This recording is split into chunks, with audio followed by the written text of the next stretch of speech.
وأحسن منك لم تر قط عيني، وأجمل منك لم تلد النساء.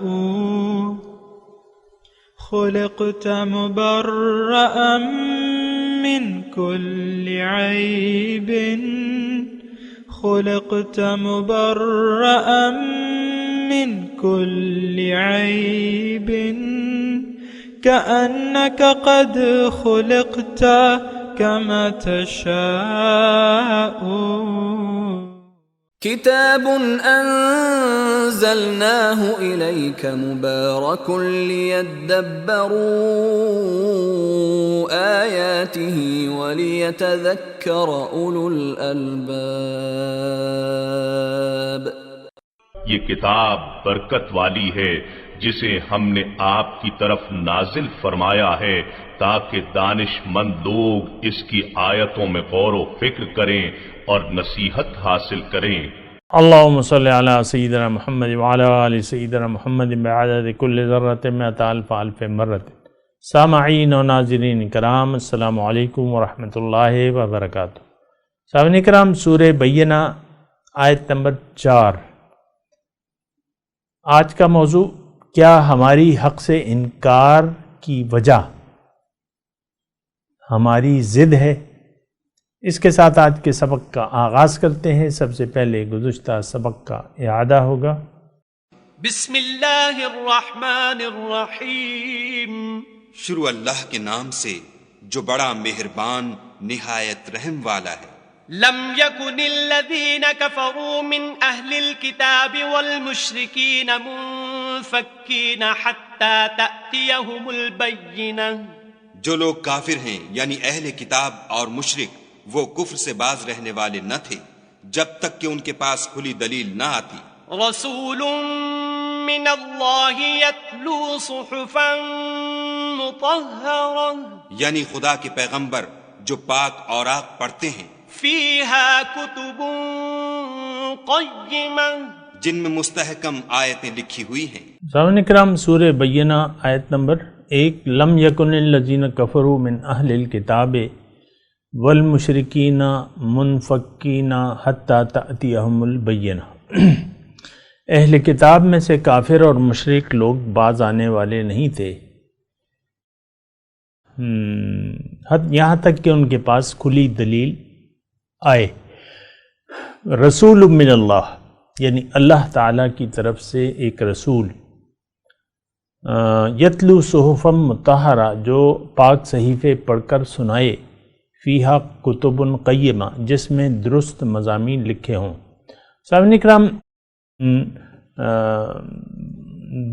یعنی بنیادی نقاط ہیں، ان کو نوٹ کرنے کی ضرورت ہے. یہ جو 3 آیات ہم پڑھ رہے ہیں، ایک تو اس میں انسان کی فلاح کے لیے، کامیابی کے لیے، یعنی انسان کو بام عروج تک پہنچانے کے لیے، یا انسان اگر اپنی معراج حاصل کرنا چاہتا ہے تو ممکن نہیں ہے وہ اللہ تعالیٰ کی ہدایت کے بغیر. ایک مضمون اس میں تو یہ ہے، یتلو صحفا مطہرہ فیہا کتب قیمہ. ایک بات یہ نوٹ کر لیں. اور آج جس شرمناک طریقے سے ہم نے اس کتاب کا بائیکاٹ کیا ہوا ہے بطور کتاب ہدایت، یہ انتہائی یعنی افسوس کی بات ہے. دوبارہ میں یہ تمام مضمون دوبارہ بہت اہم ہے. انسان کی نجات، فلاح اور کامیابی کے لیے ضروری یہ ہے کہ اللہ تعالیٰ کی طرف سے اسے ہدایت نامہ ملے جس میں درست مضامین لکھے ہوں. وہ درست مضامین کس کے متعلق ہوں؟ زندگی گزارنے کے متعلق. فیہا کتب قیمہ، یعنی زندگی گزارنے کے لیے اللہ تعالیٰ کی ہدایت پر عمل کرنا اس لیے ضروری ہے کہ اسی میں انسان کی نجات ہے. ہمارا قبلہ اور کعبہ تو افسوس سے یہ کہنا پڑتا ہے کہ وہ دنیا کو ہم نے اپنا قبلہ اور کعبہ بنا لیا ہے. دنیا ہی کو ہم اپنا مرکز نگاہ بنا چکے ہیں. یہ بات غلط ہے، ایسا نہیں ہونا چاہیے. تو انسان کی ہدایت کے لیے بنیادی طور پر آپ یہ نوٹ کر لیں، اس کو کفر اور شرک اور گمراہی سے بچانے کے لیے اس کو ایک واضح مستحکم کتاب کی ضرورت ہے، ایک بات۔ دوسرا اس کو یعنی جو ضرورت ہے وہ یہ ہے کہ اس کتاب پر عمل کرنے والی کھلی دلیل البینہ یہ بھی ضروری ہے، یعنی کتاب اور صاحب کتاب، یعنی کتاب اور کتاب پر عمل کرنے کا عملی طریقہ، یہ بات نوٹ کر لیں۔ اور یہ بات اس لیے بھی اہم ہے سامعین کرام، ہم تو اصل میں سوچتے سمجھ سے تو کام ہی نہیں لیتے، عام طور پہ دین کے متعلق کسی بات پر سوچنا اور اس کو سمجھنا، یہ ہمارے جو زندگی ہے اس میں یہ مضمون داخل ہی نہیں ہے کہ ہم کسی بات پر بھی اپنی حقیقت کے بارے میں سوچیں اور سمجھیں، ورنہ یہ کتاب تو سوچنے اور سمجھنے کے لیے آئی ہے۔ اللہ تعالیٰ نے واضح طور پہ لکھا ہوا ہے قرآن میں کہ وَلَقَدْ يَسَّرْنَا الْقُرْآنَ لِلذِّكْرِ فَهَلْ مِن مُدَّكِرٍ، کہ میں نے اس کتاب کو تو نصیحت کے لیے آسان کر دیا ہے کوئی؟ فَهَلْ مِن مُدَّكِرٍ، ہے کوئی جو اسے سوچے اور سمجھے؟ یہ سارے مضامین آپ دیکھ لیں سامعین اکرام، میں تو یعنی آپ سے بات کر رہا ہوں اس حیثیت سے نہیں کہ میں آپ کو قرآن کی تفسیر بیان کر رہا ہوں، ایک عالم نہ میں عالم ہوں نہ مفتی ہوں، یہ آپ کو معلوم ہے، عام انسان ہوں، بالکل عام، لیکن قرآن کیا ہے اس کو ہم نے سمجھنا ہوگا، اس سے ہم نے نصیحت حاصل کرنی ہوگی، سوچنا اور سمجھنا آج ہماری یعنی کتاب میں نہیں ہے۔ ہماری جو زندگی کتاب ہے جو ہم لکھ رہے ہیں اپنے ہاتھوں سے، اس میں قرآن کو پڑھنا، سوچنا، سمجھنا، یہ تینوں چیزیں نہیں ہیں۔ قرات اور سمجھ بوجھ سے پڑھنا اس کو، نو ایسا ہے نہیں۔ حسن قرات کی محفلیں ہوتی ہیں، صرف قرات تک محدود ہیں۔ رب قارئ القرآن والقرآن یلعنہم، حضور نے فرمایا کہ بہت دفعہ ایک قاری پڑھے گا، قرآن پڑھے گا، لیکن قرآن اس پر لعنت کرے گا۔ آج ہم پر قرآن کی لعنت مسلط ہے سامنے کرام، قرآن کو پڑھتے ہیں لیکن یعنی قرآن کو عام طور پہ آپ دیکھ لیں، یہ پڑھنا جو ہے، یہ حسن قرات کی محفل ہو رہی ہیں، یہ تراویح میں پڑھا جا رہا ہے اور اس کا مفہوم بیان کیا جا رہا ہے، یہ ویسے ہی بس ایک وہ کہتے ہیں نا بیٹھنا اور سننا، بس اس تک محدود ہے۔ قرآن کو ہم سمجھنے کے لیے اپنے لیے سمجھتے ہی نہیں ہیں سامنے کرام، سچی بات یہ ہے کہ قرآن کے مضامین کو ہم اپنے لیے نہیں سمجھتے۔ اس کی وجہ میں نے آپ کو بتائی بھی ہے، دوبارہ بتا دیتا ہوں کہ ہم لوگ گمراہ ہیں۔ ہم نے زندگی کا مقصد دنیا کو بنا لیا ہے، دنیا کے ہم پیچھے دوڑ رہے ہیں، ہائے دنیا ہائے دنیا۔ آپ دیکھیں آپ کے ذہن میں جو قصے کہانیاں ہیں وہ ساری دنیا کی ہیں، میرے شادی نہیں ہوئی ہے، میری شادی ہو گئی، بچے نہیں ہو رہے، بچے ہو گئے، نافرمان ہیں، کھاتے نہیں ہیں، پیتے نہیں ہیں اور پڑھتے نہیں ہیں، اسکول کا کام نہیں کرتے۔ اسی آپ پھر گھر ابھی تک ہمارا پرانا ہے اور میں پردیس میں ہوں، کب مجھے وطن جانا ہوگا ماں باپ سے ملنے کے لیے، سارے یہ آپ کے ذہن میں یہ قصے دوڑتے ہیں۔ یہ کہ اللہ مجھ سے کیسے راضی ہوگا یا اللہ کو میں کیسے راضی کروں گی، کون سے وہ افعال اور اعمال ہیں جس کے ذریعے اللہ تعالیٰ مجھ سے راضی ہو جائے گا۔ تو یہ چیزیں ہمارے جو زندگی ہے، جو زندگی کی کتاب ہم لکھ رہے ہیں، اس میں یہ مسائل نہیں ہیں۔ جو نان ایشوز ہیں اس کو ہم نے ایشو بنا لیا ہے۔ بہرحال سوچنا اور سمجھنا ہوگا۔ اور ان 3 آیات میں سامنے کرام، یہ اصل میں بہت یعنی بنیادی آیات ہیں، ساری یہ سورت جو ہے اس میں انسان کی معراج اور اس کی جو یعنی گرنا ہے اپنے مقام انسانیت سے، اس کا بیان ہو رہا ہے۔ شر البریہ، مخلوقات میں سے بدترین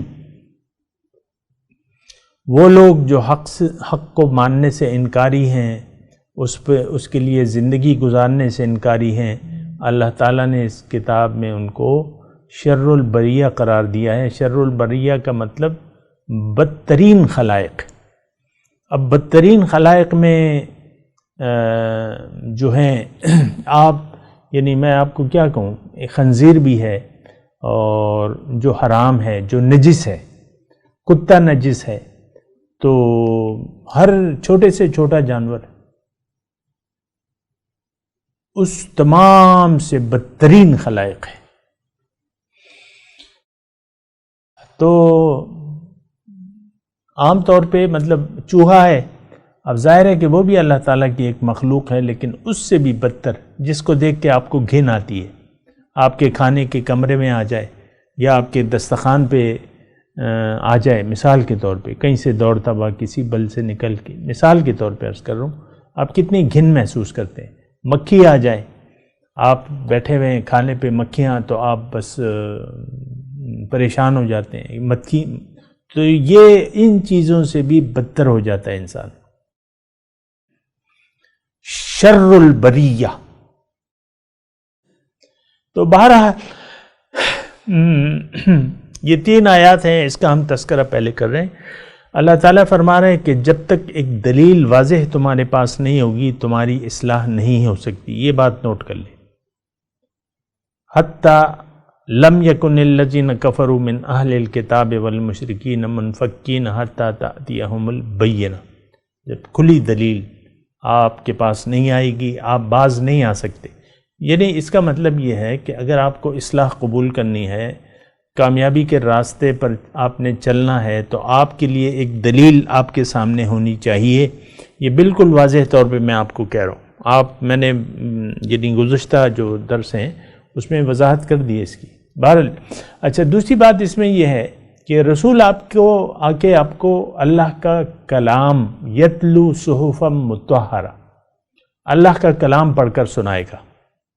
اب ظاہر ہے کہ ہدایت کی بنیاد تو قرآن ہے، ٹھیک ہے، رسول ہادی ہیں، لیکن وہ تشریح کرنے والے ہیں، عملی طور پہ تشریح کرنے والے ہیں قرآن کی۔ بنیادی ہدایت کی کتاب قرآن ہے، پھر رسول کی ذات اس کی تشریح کرتی ہے۔ یہ بات نوٹ کر لیں۔ شارع یعنی ان کو حق ہے قرآن کی تشریح، جیسا کہ آپ کا ملک کا قانون ہے، لیکن سپریم کورٹ جو ہے اس کی اچھی یا بری تشریح کرنے کی مجاز ہے، اور کسی کو حق نہیں ہے۔ اسی طرح قرآن کے متعلق قرآن کی تشریح جو ہے وہ حضور صلی اللہ علیہ وسلم کی ذات، وہ شارع علیہ السلام ہم کہتے ہیں۔ تو فیہا کتب قیمہ، رسول من اللہ یتلو صحفا مطہرہ فیہا کتب قیمہ، اس میں درست مضامین لکھے ہیں۔ قیم درست، تو اس میں اب یہ ہے نا کہ درست مضامین کاہے کے بارے میں ہے، یہ بھی تو آپ سوال کریں نا مجھ سے کہ بھئی یہ مضامین آخر ہیں کیا؟ قرآن کے مضامین یہ طریقۂ زندگی ہے کہ آپ کو زندگی کیسے گزارنی ہے، اور اس کے بارے میں نے آپ کو تفصیل بیان بھی کر دی ہے، اور بھی آ جائے گی کسی وقت۔ اور وما تفرق الذین اوتوا الکتاب، اور اس میں اختلاف کیا اہل کتاب نے، الا من بعد ما تفرق الذین، اختلاف نہیں کیا اہل کتاب نے الا من بعد ما جاءتہم البینہ، لیکن واضح دلیل آنے کے بعد اس میں اختلاف کیا، واضح دلیل آنے کے بعد۔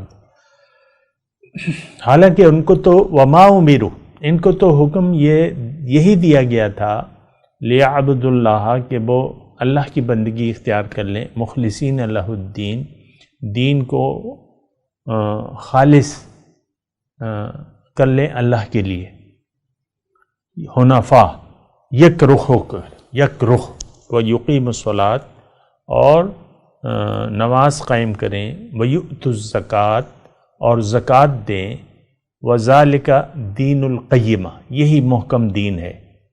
بہرحال یہ 2 آیات جو ہیں سامعین کرام، اس میں جو مضامین ہیں اس میں یہ ہے کہ انسان راہ مستقیم سے کیوں ہٹ جاتا ہے، کس وقت ہٹتا ہے، کیوں ہٹ جاتا ہے. تو ایک بات اس میں یہ ہے. دوسری جو اہم بات ہے آیت نمبر 5 میں کہ انسان کی کامیابی کا راز کیا ہے، یہ بات نوٹ کر لیں. یعنی آیت نمبر 5 میں اللہ تعالیٰ بتا رہا ہے کہ جو فلاح چاہتا ہے، اپنی کامیابی چاہتا ہے، فائزون کا لفظ ہے، یہی لوگ کامیاب ہیں. تو یہ کون لوگ ہیں، ان کو کیا حکم ہے، یا نجات کا، فلاح کا راستہ کیا ہے، یہ بات ذرا نوٹ کر لیں. بہرحال پہلی آیت پہ ہم یہ توجہ کرتے ہیں کہ وما تفرق الذین اوتوا الکتاب الا من بعد ما جاءتهم البینہ، کہ اہل کتاب نے جو اختلاف کیا تو انہوں نے اختلاف بینہ کے آنے کے بعد کیا. دیکھیں بینہ جب رسول آئے تو انہوں نے پھر اختلاف شروع کر دیا. دیکھیں یہ بات بھی ذرا نوٹ کر لینا. پہلی آیت میں جو ہم نے 3 پڑھی ہیں اس میں تو یہ ہے کہ آپ بینہ کے بغیر رک نہیں سکتے، یعنی باز نہیں آ سکتے، کفر سے، شرک سے، منافقت سے آپ باز نہیں آ سکتے جب تک آپ کے پاس بینہ نہ آ جائے. بینہ آ جائے تو اب آپ کے پاس ایک روشن چراغ آ گیا. اب آپ کی مرضی ہے، آج کا جو سبق ہے، روشن چراغ آ گیا. تو اب دیکھیں حضور صلی اللہ علیہ وسلم تشریف لائے. تھوڑی توجہ کریں کہ حضور صلی اللہ علیہ وسلم تشریف لائے مکے میں، تو یعنی وہ تو ایک روشن چراغ تھے ہدایت کا. ان کی ہدایت کی بنیاد جو تھی، یعنی جو انہوں نے پیش کی نبوت، تو اس کی بنیاد دلائل تھے، معجزات نہیں تھے. یہ ایک بات آپ نوٹ کر لیں. معجزات یہ دلیل، یعنی یہ انہوں نے دلیل کے طور پہ، نہ اللہ تعالیٰ نے کہا ان کو، نہ وہ، ان کی طرف سے معجزات کے مطالبات بھی آئے، لیکن نہیں، وہ نہیں کیے گئے جو انہوں نے کیے تھے. تو بہرحال دلیل کے ذریعے اب وہ روشن دلیل آ گئی. حضور صلی اللہ علیہ وسلم کی اپنی ذات آپ دیکھ لیں، ان کی زندگی میں ایک روشن چراغ کی مانند تھی نبوت سے پہلے بھی. یہ سارے واقعات اپنے یعنی نبوت سے پہلے آپ دیکھ لیں، حضور صلی اللہ علیہ وسلم کی صداقت، امانت، وہ ایک یعنی روشن چراغ کے مانند تھے. اور یہ واقعہ آپ یاد کریں، یعنی جب کعبے کی تعمیر ہو رہی تھی عصر نو نبوت سے پہلے، تو اختلاف ہو گیا ان میں، اور لوگ لڑنے مارنے پہ اتر آئے، اور سب یہ چاہ رہے تھے کہ میں رکھوں گا، یہ سعادت میں حاصل کروں گا. تو بہرحال کسی نے کہا کہ بھئی تم لوگ لڑو نہیں، صبح حرم میں جو شخص سب سے پہلے آ جائے اس سے فیصلہ کرا لو. تو حضور صلی اللہ علیہ وسلم سب سے پہلے تشریف لائے.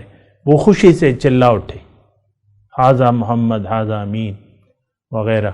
تو ان پہ بس آمنا و صدقنا کہ یہ جو فیصلہ کریں گے وہ حق ہوگا، یہ سب سے زیادہ سمجھدار ہیں، سب سے زیادہ امین ہیں. تو پھر جس طرح انہوں نے یعنی اپنی جو ان کی سمجھ تھی، اعلیٰ سمجھ تھی، جو بصیرت تھی، اس کی بنیاد پہ آپ دیکھیں، میں اس کی تفصیل میں نہیں جاتا، لیکن وہ ایک روشن چراغ کی مانند تھے نبوت سے پہلے بھی، سامنے کا. لیکن نبوت کے بعد جو تھی وہ تو ہدایت الہی شامل ہو گئی اور وحی آنی شروع ہو گئی. اب وہ اور بھی مطلب وضاحت کے ساتھ ہو گئی، اور انہوں نے دعوت دی اللہ تعالیٰ کی طرف. لیکن جب یہ دلیل آئی تو ان لوگوں نے انکار کر دیا. رؤسائے مکہ نے، بڑے بڑے جو سردار تھے قوم کے، وہ کیا تھی؟ وہ صرف ضد تھی، اور تو کچھ بھی بات نہیں تھی، ضد. تو ضد کی وجہ سے انسان مارا جاتا ہے. خواہشات نفسانی کی جو حرکات ہیں اس کو انسان ضد، انا پرستی. اصل میں ایک بات نوٹ کر لیں، میں یعنی آپ سے مخاطب ہوں، انسان جھکنا نہیں چاہتا اصل میں. یہ کسی کے سامنے جھکنا نہیں چاہتا، یہ کہتا ہے بس میں اور میں، انا ولا غیری. جیسے کہ شیطان جھکا نہیں اللہ کے حکم کے سامنے، اسی طرح انسان جو ہے یعنی اس کی جو نفسانی وہ ہوتی ہے، نفسانی جو خراب اس میں بات ہے وہ یہ ہے کہ یہ انا پرست ہے، خود پسند ہے، کسی کے سامنے جھکنا نہیں چاہتا، اپنی دلیل دیتا ہے لیکن دوسری کی دلیل سے قائل ہونا نہیں چاہتا. حضور صلی اللہ علیہ وسلم کی جو دلیل تھی وہ تو بالکل واضح تھی کہ بھئی یہ تو ان میں تو کچھ بھی نہیں ہے، یہ تو خود اللہ تعالیٰ کی مخلوق ہے اور یہ خود ہدایت کے محتاج ہیں، یہ تو تمہیں ہدایت نہیں دے سکتے.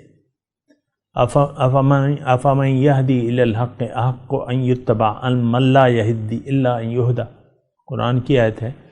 تو لیکن ضد، آج بھی ضد کی وجہ سے ہم نے، یعنی آپ دیکھ لیں یہ اس کا بہت دائرہ یعنی وسیع ہے، ضد کی وجہ سے ہمارے یہ فرقے بن گئے اور ہم اپنے اکابرین جو بھی ہیں انہوں جو کہ بھئی اکابرین کو تم کنورٹ کر دو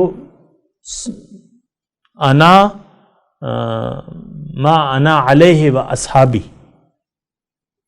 اکابرین کو تم نے لیا ہوا ہے اور حضور اور ان کے صحابہ کو تم دلیل کے طور پہ ماننے کے لیے تیاری نہ ہو. عام طور پہ میں جو مطالعہ کرتا ہوں، دیکھتا ہوں، سنتا ہوں، یہ کہتے ہیں ہمارے اکابرین ہیں، یہ اکابرین نے جو کہا ہے یہ 100% درست ہے. بھئی اس کو ایک طرف رکھ کے جو بھی کہا ہے انہوں نے ٹھیک ہے کہا ہوگا، اللہ کے حکم اور رسول کے حکم کے مطابق تمہارے اکابرین نے کہا ہوگا، لیکن تم اللہ کے اور رسول کے طریقے پر آ جاؤ اور ان کو ان کے ساتھ اپنے آپ کو جوڑ لو. اکابر کی بجائے تم، یعنی میں یہ نہیں کہہ رہا اکابر ہوں گے، میں غلط اور صحیح کی بات ہی نہیں کر رہا، لیکن تم اکابر، تمہارے اکابر تو بڑے حضور صلی اللہ علیہ وسلم ہیں، مرشد اعظم تو تمہارے حضور صلی اللہ علیہ وسلم ہیں، ان کی تم بات کو لے لو. ٹھیک ہے یہ اس کو تشریحات یعنی میں نے عام طور پہ سنتا رہتا ہوں نا، لیکن بات خیر چلو میں اس بات کو بھی نہیں چھیڑتا، لیکن میں آپ کو کہہ رہا ہوں ضد، انا پرستی، ہمارا فرقہ درست ہے، ہمارا مسلک درست ہے، ہمارے اکابرین، بھئی اکابرین کو تم ایک طرف رکھ کے قرآن اور سنت سے جڑ جاؤ، اور جڑنا بھی چاہیے. من تمسک بہ نجا. تو بہرحال میں آپ کو یہ کہہ رہا ہوں کہ اختلاف، آج کا جو سبق ہے وما تفرق الذین اوتوا الکتاب الا من بعد ما جاءہم البینہ، اختلاف کیا جن کو کتاب دی گئی. اب یہاں کتاب والے سے آج کے حالات کے مطابق میں آپ کو کہہ رہا ہوں کہ آپ اپنے آپ کو اہل کتاب سمجھیں. ظاہر ہے کہ آپ تو اس بات سے انکار نہیں کر سکتے کہ ہم اہل کتاب نہیں ہیں، مسلمان ہیں وہ اپنے وقت میں اہل کتاب تھے، ہم آج اہل کتاب ہم ہیں، ہمارے پاس حق کلام ہے، اس پر ہم ایمان لائے ہیں، آج ہم اہل کتاب ہیں. لیکن اب اس میں تفرقہ بازی جو ہے، دلیل کے باوجود تفرقہ بازی، اور میں یعنی فرقوں کی بات تو نہیں کرتا، لیکن یہ ہے کہ میں انسان، آج عام انسان کی میں بات کرتا ہوں. اب مثال کے طور پہ گھر میں 2 افراد ہیں، مثال کے طور پہ بیوی ہے اور وہ اس کے پاس دلیل ہے، اس کے پاس حق ہے، خاوند سمجھتا ہے کہ یہ میری بیوی سچی ہے، مثال کے طور پہ ایک مثال قائم کر رہا ہوں، لیکن بیوی کے سامنے جھک جانا اس کے تو مزاج کے خلاف ہے.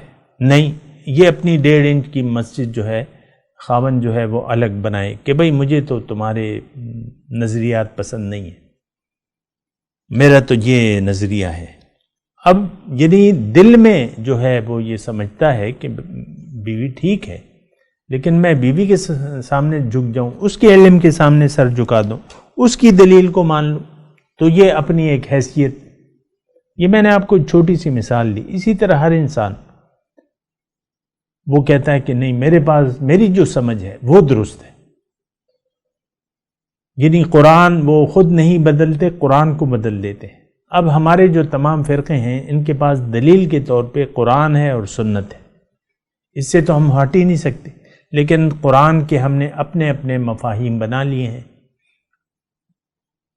اس کی میں تفصیل میں نہیں جاتا۔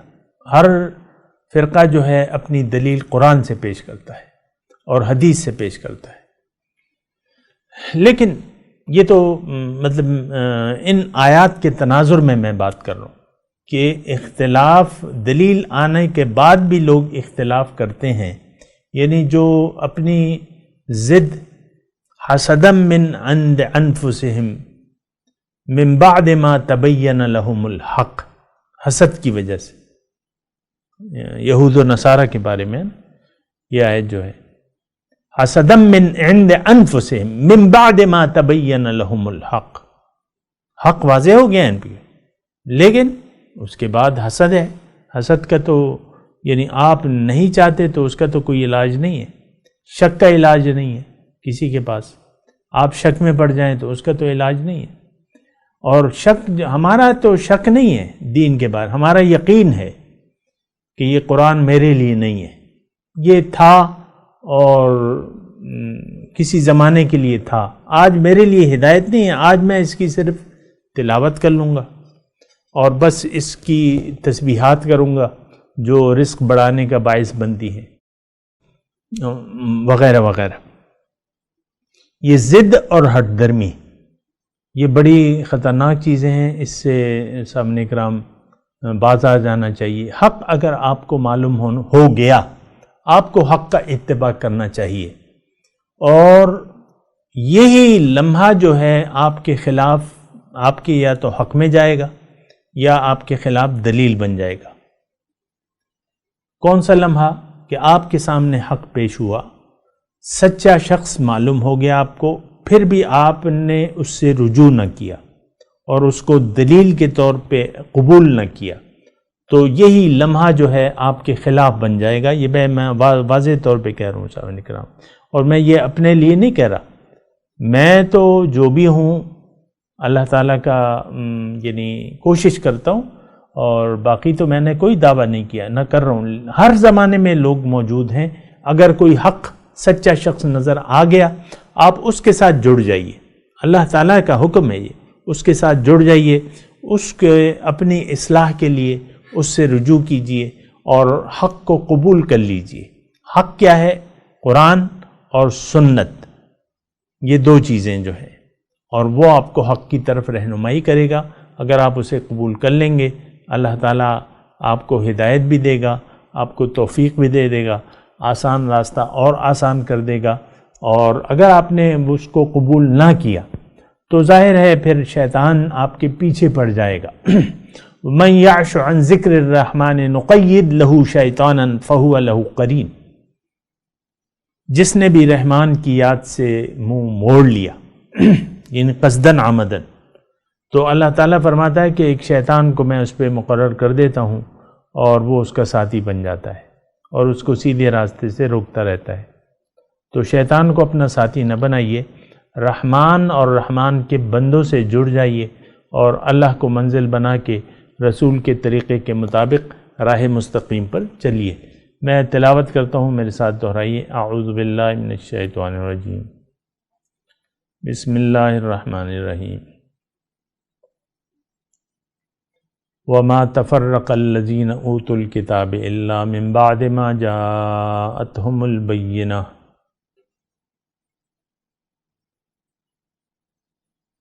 بس یہ ایک آیت ہے۔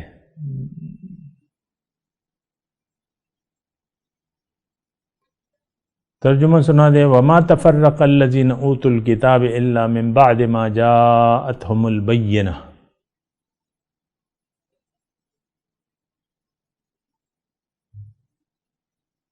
اور اہل کتاب نے جو اختلاف کیا تو واضح دلیل آنے کے بعد کیا۔ اب ان آیت کی تلاوت اور ترجمہ۔ بسم اللہ الرحمن الرحیم۔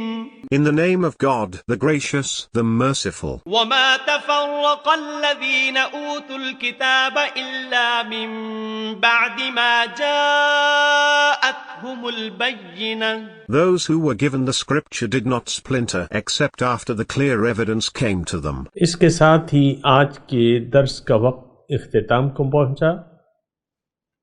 انشاءاللہ اگلے درس میں پھر ملاقات ہوگی. وآخر دعوانا ان الحمد للہ رب العالمین. والسلام علیکم ورحمۃ اللہ وبرکاتہ.